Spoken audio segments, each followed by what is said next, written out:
The Radium Girls. Imagine it's 1922. You're a young woman, maybe 19 years old, and you just landed the it job of the decade. You're a dial painter. Your task is simple. Take a tiny brush, dip it into a pot of Undark paint, and trace the numbers on a watch so they glow in the night. The paint is beautiful. A pale, ghostly green that looks like captured moonlight. The supervisors tell you the paint is harmless. It'll give you a healthy glow, they joke. To get the sharpest lines, they teach you a trick. Lip, dip, paint. At night, you go out dancing, and your hair glows. Your teeth glow. You look like an angel. But inside your body, the radium isn't acting like an angel. Radium is a bone seeker. Your body thinks it's calcium, so it rushes the poison straight into your skeleton. A few years pass. It starts with a toothache. One day you go to the doctor, and he touches your jawbone, which crumbles like a dry cookie under his finger.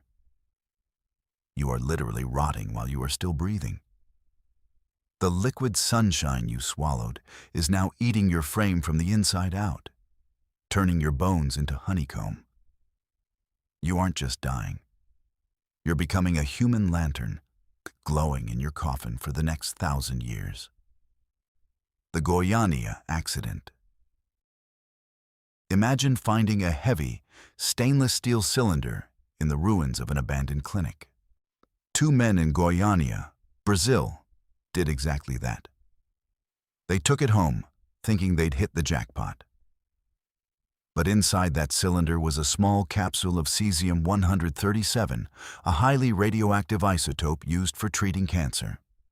When they finally pried it open, they didn't find clockwork or gold. They found a powder that glowed with a magical, mesmerizing blue light.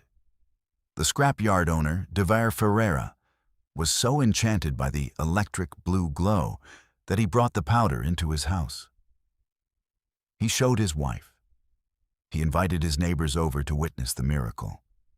He even took some of the dust and rubbed it on his skin, wanting to glow like a superhero. His 6-year-old niece, Lydie, sat on the floor playing with the powder. But the air in that house was changing. The radiation was invisible, but it was slamming into their bodies like 1,000,000 microscopic bullets. Within hours, the vomiting started. Their skin began to redden and peel as if they had the world's worst sunburn. But the heat was coming from the inside. By the time the authorities realized what was happening, the magic dust had been spread across the city on bus handles, paper money, and clothing. Thousands of people had to be screened. Little Lyda became a symbol of the tragedy. She was buried in a lead-lined coffin covered in concrete because her body was so radioactive it was considered a public health hazard. The forbidden beauty of that blue glow ended up claiming lives and contaminating an entire neighborhood, proving that some treasures are better left buried in the ruins. The Byford dolphin, deep in the North Sea. The water is black and freezing.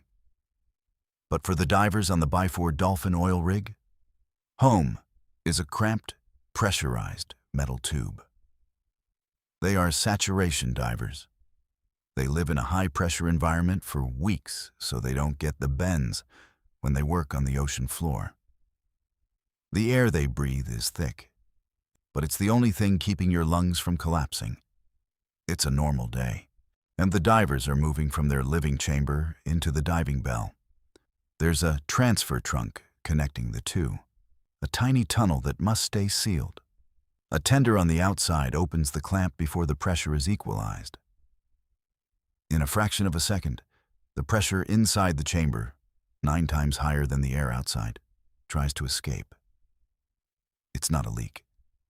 It's an explosion of air. One diver, a man named Truls Hellevik, is standing right by the door. The air pressure slams into him and forces his entire body through a gap that is only 24 inches wide. The force is so violent that it shreds him instantly. His internal organs are ejected from his body, found yards away on the rig floor. The other divers in the chamber die instantly, too. The air in their blood literally boils because the pressure dropped so fast. One mistake, one handle turned too early, and the very air that was keeping them alive turned into a supernatural vacuum that tore them to pieces. The Bhopal gas tragedy. There was a factory that made pesticides. It was a giant maze of pipes, tanks, and valves. Inside one of those tanks was a chemical called MIC. The factory was struggling. To save money, the bosses turned off the cooling systems. They turned off the safety scrubbers, and they even turned off the flare tower that was supposed to burn off any leaking gas. In the middle of the night, water leaked into Tank 610. The pressure gauges spiked. A thick white cloud began to roll out of the stacks. It stayed low to the ground, creeping into the streets like a heavy fog. People woke up coughing. It didn't feel like smoke. It felt like breathing crushed glass. Their eyes started to burn as if someone had poured acid into them. Thousands of people ran into the streets, gasping for air. But the more they gasped, the more poison they pulled into their lungs. By morning, the streets were silent. Thousands were dead, and the survivors were left blind and wheezing. The forbidden cost of saving a few dollars on electricity was the breath of an entire city. The Piper Alpha. The Piper Alpha was the king of the North Sea. It was a massive steel island, pumping oil and gas through a huge network of pipes. On a cold July night in 1988, the men on board were watching a movie or sleeping. Earlier that day, a safety valve on a backup pump had been removed for maintenance. The hole was covered by a temporary metal plate just to keep things tidy. But the night shift didn't know. When the main pump failed, they pushed the button to start the backup. The plate couldn't hold. High-pressure gas screamed out of the hole, hitting a spark and turning the rig into a giant blowtorch. The fire wasn't just hot. It roared like a jet engine. The men were trapped. They did what they were told. They gathered in the galley and waited for helicopters. But the helicopters couldn't land because the smoke was too thick. The fire was so intense, it began to melt the very steel they were standing on. The men had to make a choice: stay and burn, or jump 175 feet into a freezing, oil-slicked ocean that was on fire. Many jumped. The rig eventually collapsed, folding into the sea like a house of cards. 167 men never came home just because the maintenance log wasn't read at the right time.